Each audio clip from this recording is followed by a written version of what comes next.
Este es el resumen del periodo histórico que va de 1983 a 1989. Ya tengo un sueño.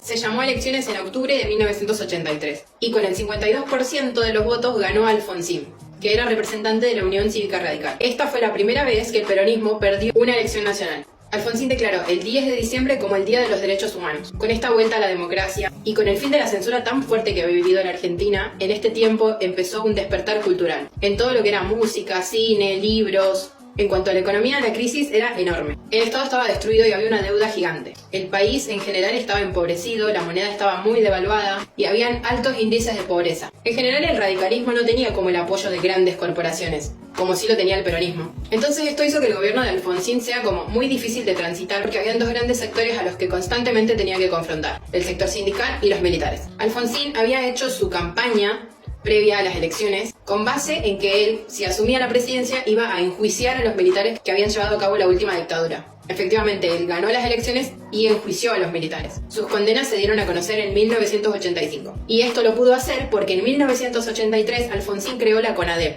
que era la Comisión Nacional sobre la Desaparición de Personas. Esta comisión tenía el objetivo de investigar, recabar información para poder llevar los posteriores juicios, que primero se intentó que los hagan los mismos militares, pero los militares no quisieron como enjuiciar a sus pares, así que finalmente la Junta Militar fue enjuiciada en un juicio común. En 1984 se dio el madrinazo. Lo que pasó fue que el gobierno había autorizado a que buques de guerra yanquis llegaran a reprovisionarse a Puerto Madryn.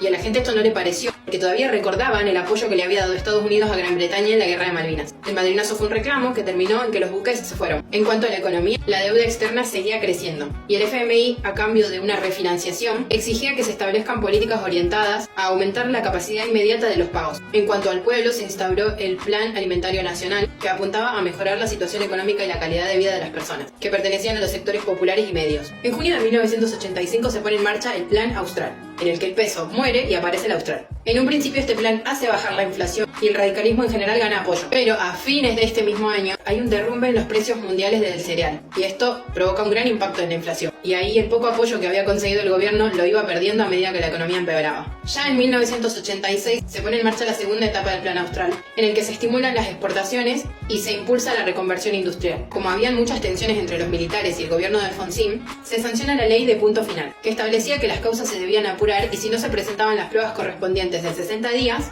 la acción penal iba a proscribir. Esto claramente fue un retroceso en lo que había sido el logro de conseguir justicia por los desaparecidos. Como en 1987 comenzaron los levantamientos de los carapintadas que eran militares, también se sancionó la ley de obediencia debida. Esta decía que no eran punibles, o sea, no se los podía culpar a los militares por los delitos que habían cometido siguiendo órdenes. O sea, esta ley aplicaba para los militares de bajo rango, todos los que hubieran seguido órdenes de un coronel, y no se los podía culpar ni juzgar por estas acciones en virtud de que ellos solo estaban obedeciendo órdenes. Como dato, algo que también pasó en 1987 fue que se aprobó la ley del divorcio vincular. Volviendo a lo económico, en agosto de 1988 se puso en marcha el Plan Primavera, que ya empezó con dificultades porque no había una buena predisposición frente al nuevo congelamiento de precios y los cortes en los gastos fiscales fueron resistidos. En mayo de 1989 se vuelve a llamar a elecciones y el peronismo presenta como su candidato a Carlos Menem. Menem gana estas elecciones y por primera vez se hace entrega de la banda presidencial. Una vez que Menem gana las elecciones pasa un tiempito y 6 meses antes de que termine su plazo constitucional, Alfonsín renuncia. Esto quiere decir que Menem asumió el poder 6 meses antes de lo previsto. Menem llevó a cabo un gobierno neoliberalista en un contexto de hiperinflación, estallido social y muchos saqueos. Él presentó su propuesta desarrollista, prometió un salariazo y que iba a llevar adelante la revolución productiva. ¡Ay, no puedo creer que termine! Y ese sería todo el resumen de todos los periodos históricos que entran en este primer parcial de ICSE. Espero que todos los resúmenes te sirvan un montón y que te vaya re bien en el parcial. Éxitos.